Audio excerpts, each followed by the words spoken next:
Welcome to Mr. and Mrs. English. Speak with confidence, learn with ease. Start your English journey today.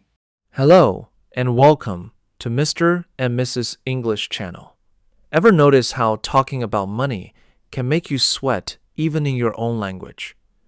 Imagine having to do it in English. That's so true. I've definitely had my share of awkward moments at the bank. I'm Emma, and with me is Daniel. Today we're breaking down money, budgets, and spending in simple everyday English. And also we will explore practical English for discussing budgets, expenses, income, debt, and savings. If you stick with us, you'll learn essential phrases for talking about money, tons of practical vocabulary, and tips to manage your budget better. Here's our roadmap. We'll chat about income, expenses, saving, and some real-world strategies you can use right away. Ready to get your finances and your English on track? Organizing my bills this morning actually made me feel surprisingly productive. It made me realize money talk doesn't have to be stressful. Exactly. Whether you're chatting with friends, your family, or your bank, conversations about money pop up everywhere. If you can handle these in English, you unlock a whole new level of confidence. And that's why we're making this as straightforward as possible today. Let's start with something basic. Do you keep a monthly budget, Emma? I definitely try. Having a budget helps me control my spending, though I'll be honest, it isn't always easy to follow. That actually reminds me of how different pay schedules can be. I get my salary once a month, on the last Friday.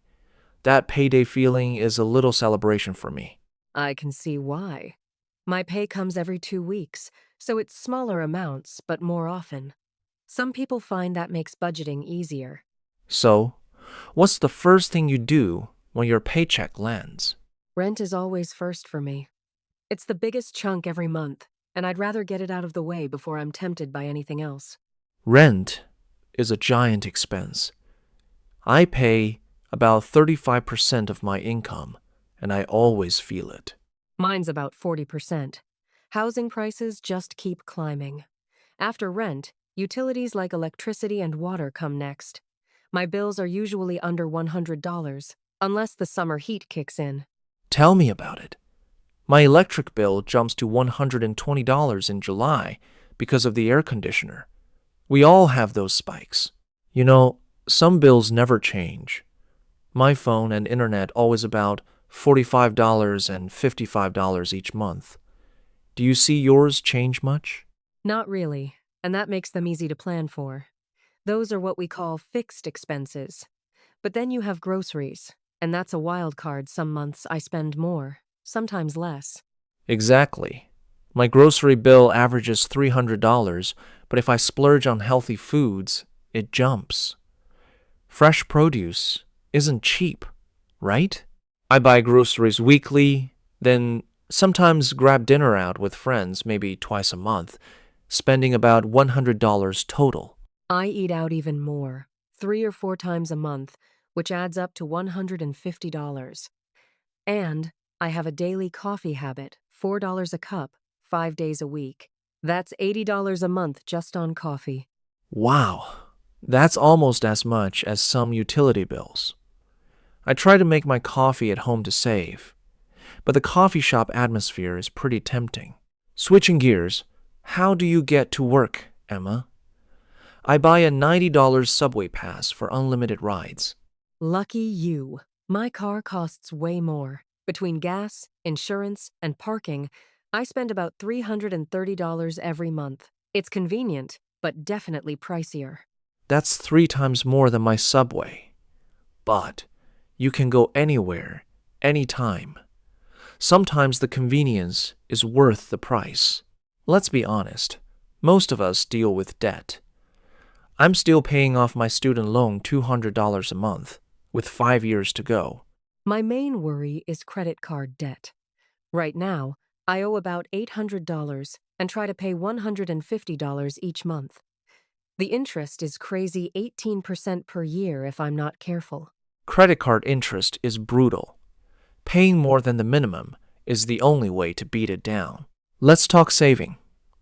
My goal is to put away 10% of my income, so $300, if things go smoothly.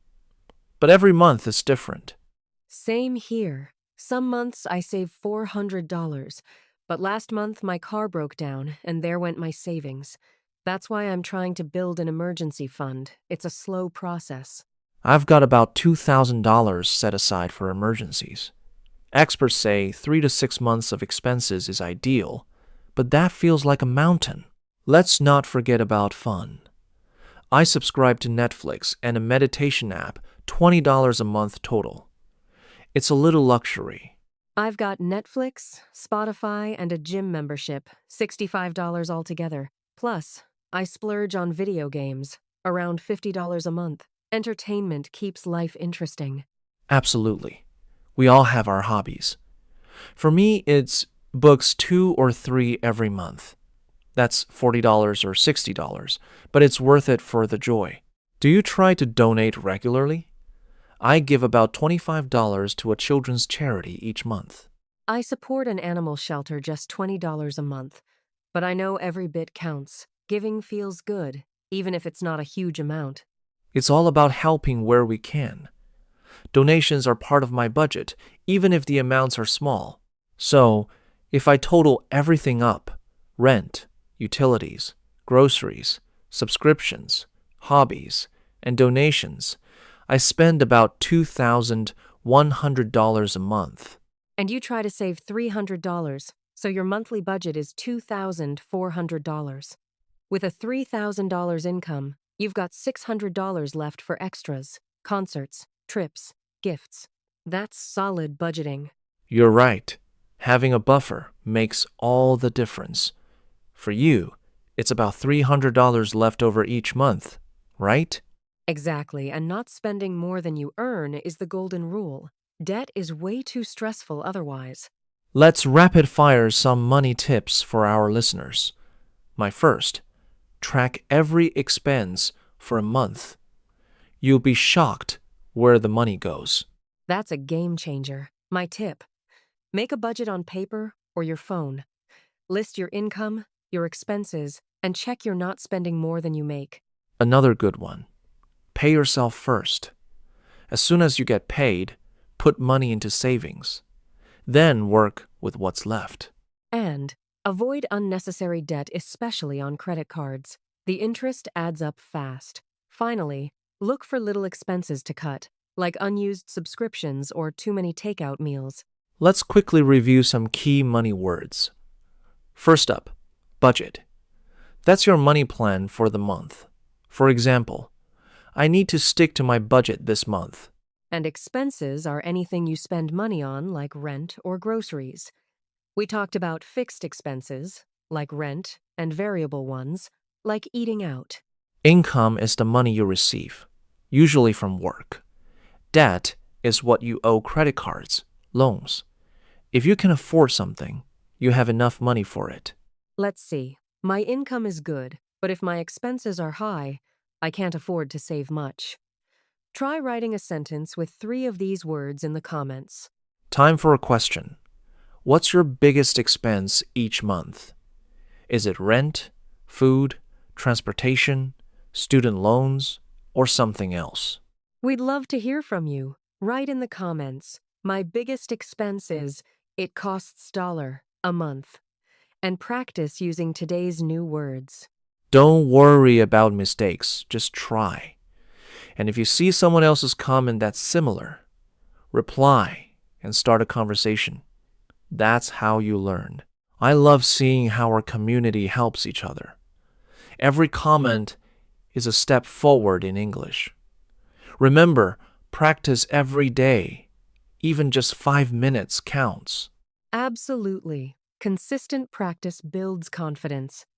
Try talking about money in English this week with a friend, a family member, or even out loud to yourself. And don't forget to like and subscribe if you found this episode helpful. That way you'll catch our next conversation. So, what do you want to learn next? We could talk about shopping, like how to ask for a discount, return items, or compare prices. Or maybe you'd prefer a health topic like what to say at the doctor's office. Let us know what would help you the most in real life. Just drop your ideas in the comments. We read everything and want to make English lessons that actually fit your life. Let's wrap up. First takeaway. Always know your income and expenses. It's the foundation of good budgeting. Second, track and control your spending. Little habits like making coffee at home really add up. Third, build your savings and emergency fund, even if it's just a little at a time. Financial peace grows step by step. Here's your action step. Write down every dollar you spend this week. At the end, review it. You'll spot at least one way to save. Thanks for learning with us today. Keep practicing, stay curious, and we'll see you next time on Mr. and Mrs. English Channel. You're doing incredible work. Have a great week and keep building your English and your budget one conversation at a time. Goodbye, everyone.